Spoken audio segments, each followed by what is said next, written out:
बचपन में कितनी बार किसी बड़े को कहते हुए सुना होगा कि बेटा शादी के बाद हमेशा एडजस्टमेंट करना पड़ता है.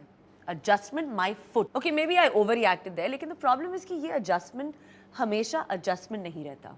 अक्सर वो सैक्रिफाइस बन जाता है एंड दैट्स नॉट ओके. वो ज़माना जा चुका है जब शादी के बाद वाइफ को हमेशा कॉम्प्रोमाइज़ करना पड़े.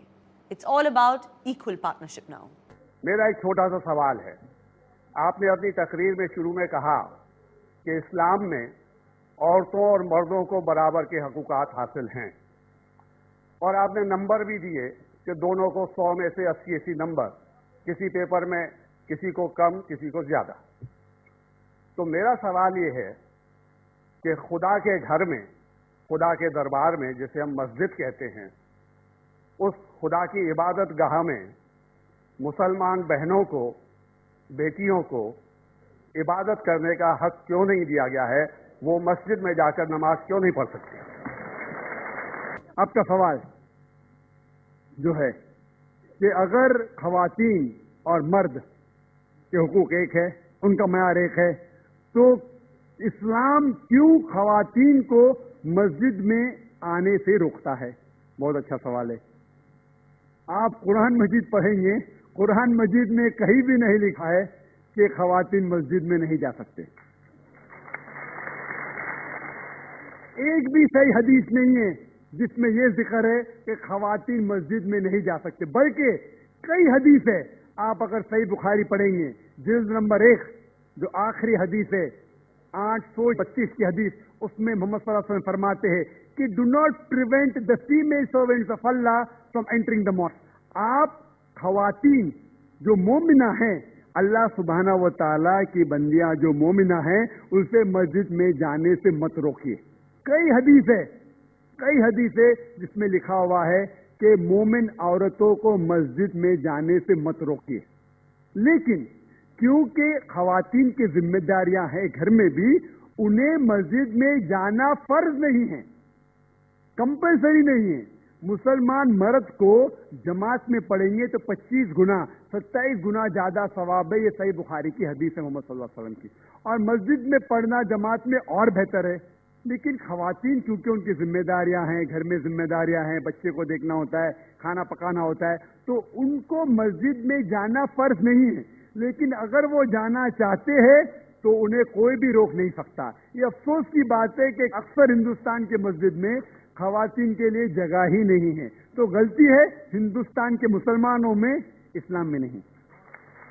आप सऊदी अरेबिया जाइए, अमेरिका जाइए, इंग्लैंड जाइए, अल्हम्दुलिल्लाह मैं कई मुमालिक जा चुका हूं, वहां खवातीन के लिए अलहदा इंतजाम है.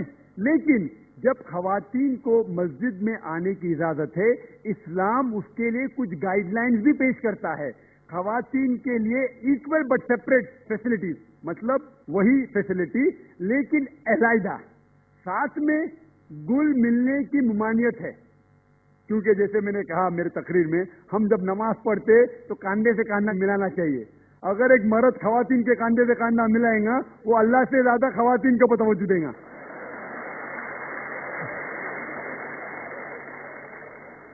तो खवातीन मस्जिद में आ सकते, लेकिन उनके लिए अलहदा इंतजाम है.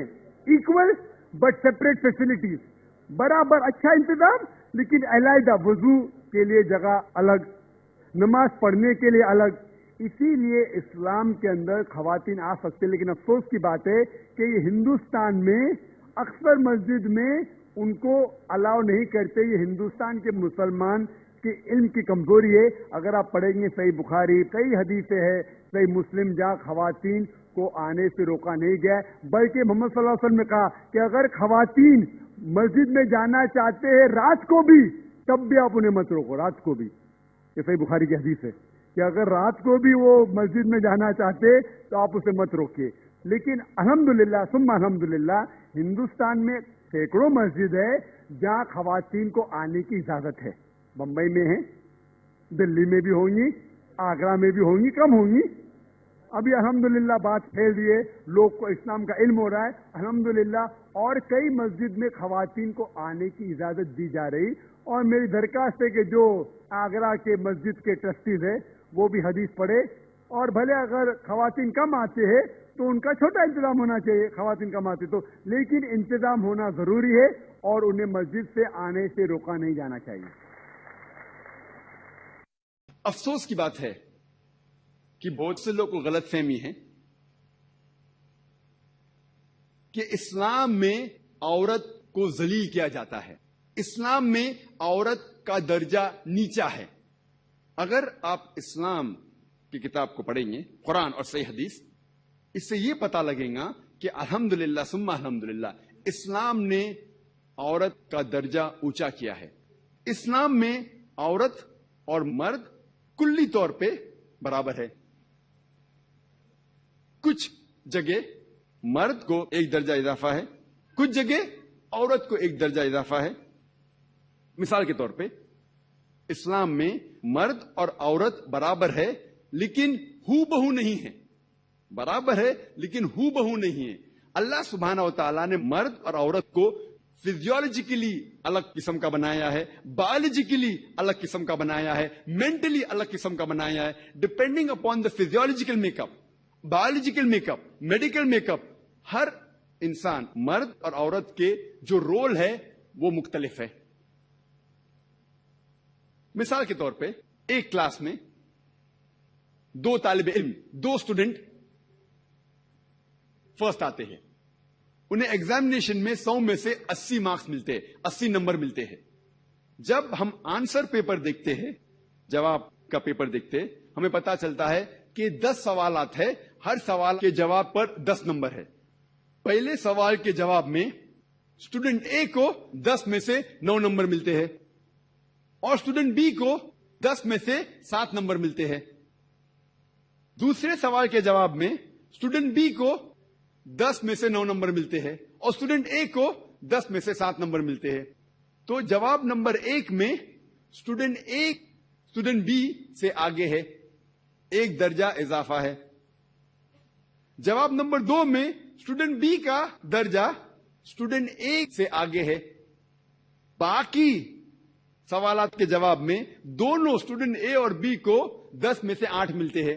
اگر ہم جوڑیں گے دونوں کو 100 میں سے 80 نمبر ملتے ہیں، یعنی 80%۔ لیکن جواب نمبر 1 میں اے آگے ہے، اسٹوڈنٹ اے آگے ہے، جواب نمبر بی میں اسٹوڈنٹ بی آگے ہے، باقی جوابوں میں دونوں برابر ہے۔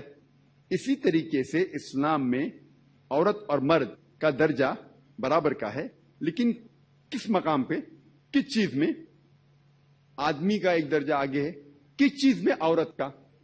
مثال کے طور پہ اگر میرے گھر میں ایک چور آتا ہے اور چور گھس جاتا ہے میرے گھر میں نہیں کہوں گا کہ میں وومن رائٹس میں مانتا ہوں، میں مانتا ہوں کہ خواتین اور مرد ایک دم یکساں ہے، میں نہیں کہوں گا میرے بیوی سے، میرے بیٹی سے جا کے چور کا مقابلہ کرو، کیونکہ میں جانتا ہوں کہ اللہ سبحانہ و تعالیٰ نے آدمی کو فزیکلی اسٹرانگر بنایا ہے اور طاقتور بنایا ہے۔ اور ایک قرآن مجید کی آیت ہے سورہ نساء کی سورہ نمبر 4 آیت نمبر 34 کہ اللہ سبحانہ و تعالیٰ نے مرد کو فزیکلی اور طاقتور بنایا ہے۔ تو طاقت میں مرد کا ایک درجہ اونچا ہے، جہاں تک کہ والدین کا ساتھ دینا ہوتا ہے، کمپینین شپ، لو، عزت، اس میں جیسے کہ میں نے کہا والدہ کو 3 گنا والد سے زیادہ درجہ ہے، اس کے اندر عورت کا درجہ آدمی سے زیادہ ہے۔ اسی طریقے سے اگر ہم کلی طور پہ دیکھیں گے اسلام میں عورت اور مرد برابر کے ہیں، کچھ چیز میں ایک درجہ مرد کا آگے، کچھ چیز میں خواتین کا ہے۔ اگر آپ میری کیسٹ دیکھیں گے وومن رائٹس ان اسلام، خواتین کے حقوق، اس میں اس کا تذکرہ کیا گیا ڈیٹیل کے اندر۔